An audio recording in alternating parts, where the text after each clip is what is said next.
I know that Donald Trump is doing so many horrifically cruel and inhumane things to people that it's easy to give that all of our focus and lose sight of all of the equally devastating things he's doing to the environment. But I would just like to take this opportunity to remind folks that the people and the planet are absolutely connected. The ways that he is now exacerbating climate change, rolling back climate change protections and legislation, the way that he is increasing the ease at which corporations can pollute, the just like absolutely heartbreakingly devastating environmental toll that this regime is having on the planet. All of that hurts us. It's not possible to separate those things.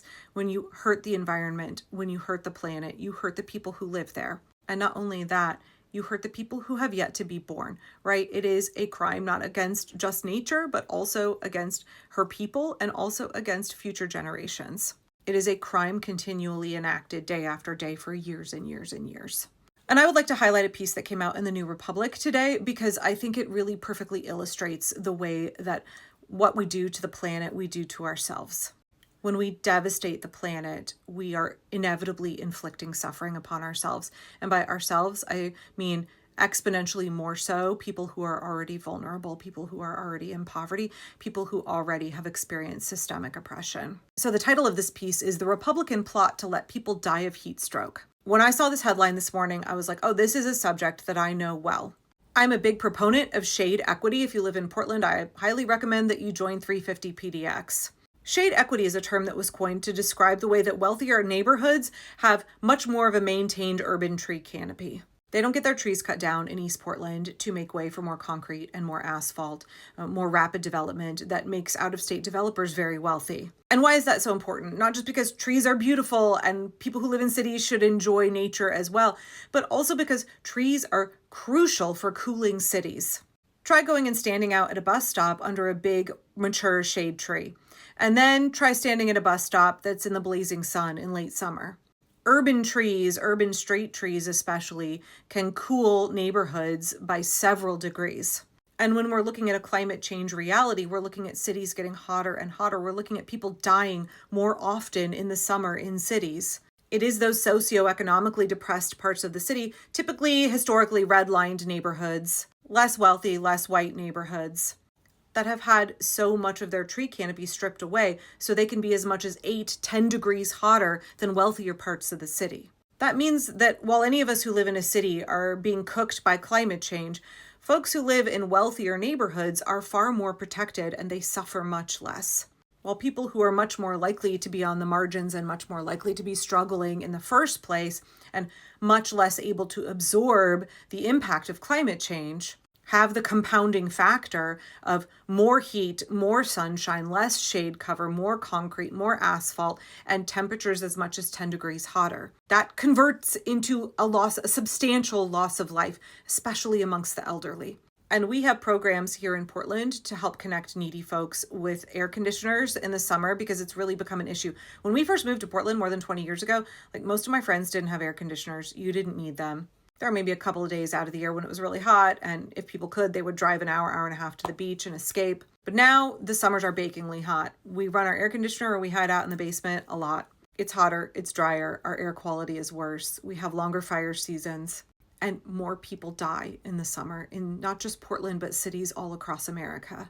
And before I get into this article, I'm sorry to pontificate a little bit here, but I want to point out that when we look at the kind of housing structures, the apartments that are being slapped up, where out-of-state developers come in and they put up something shoddily constructed with no sustainable design in mind at all, but where they make a really pretty penny and they pack people in at very high density, those buildings have no overhang. They have a tremendous amount of solar gain, right? People are cooking in those apartments.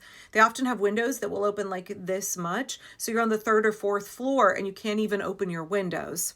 Lots of them don't have air conditioning, and they're definitely not designed with any kind of passive cooling in mind. There's no attempt at energy efficiency. There's no attempt to create a building where you are doing anything other than maximizing the number of bodies you can cram into it, and making sure that there's no setback from the road. So you definitely can't put any kind of trees to shade the building. No.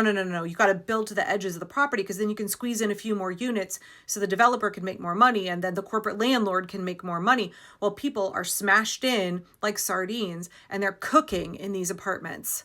Like, I know we have a housing crisis in Portland, but, capitalism does a capitalism, and that's been exploited by out-of-state developers, by folks who are making a pretty penny, and then corporate landlords, rather than thinking about pausing a little bit, implementing some sustainable design that actually makes sure that the housing we are providing for the people who live here is of a quality that gives them the kind of life that they need to have, that protects their health, gives them a safe place to live. And it should come as no surprise that corporations, developers don't care about your quality of life.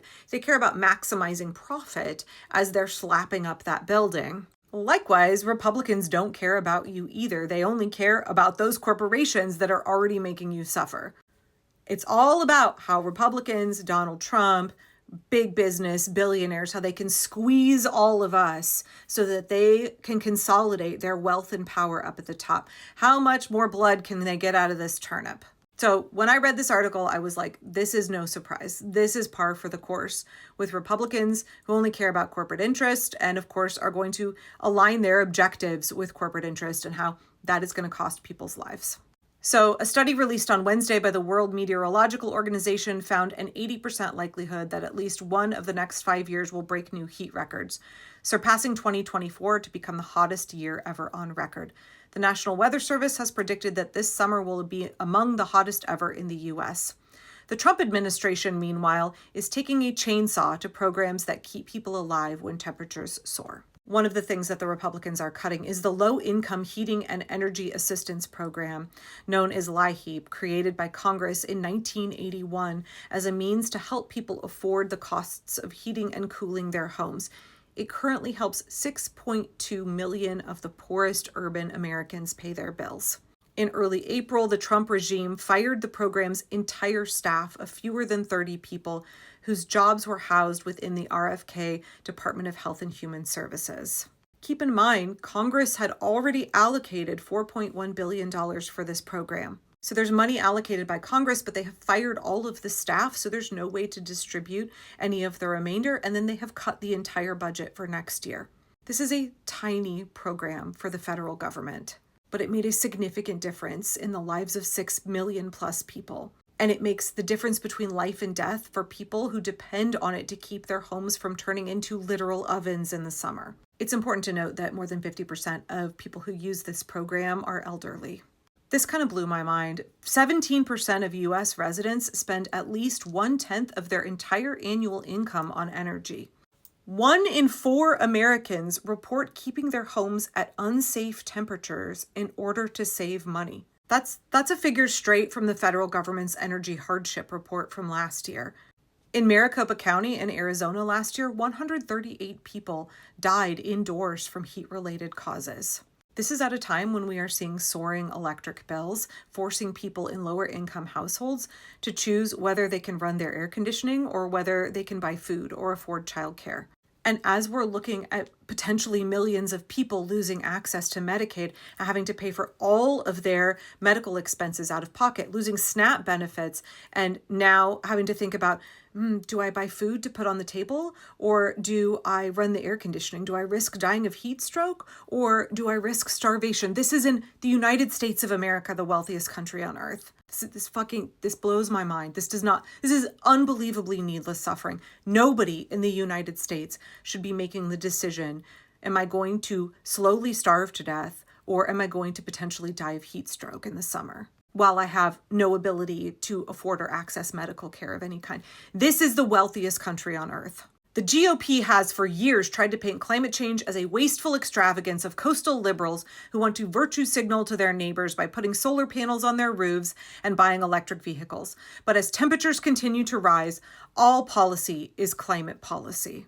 Cuts that make people poorer also make them more vulnerable to baking in their homes. What we do to the planet, we do to our people, and we do it exponentially more to our most vulnerable. Please understand that all the ways this government is slashing programs that the poor rely on, the devastating impacts of that choice to do all of that so the super rich can get a tax break, that will be compounded significantly because of climate change.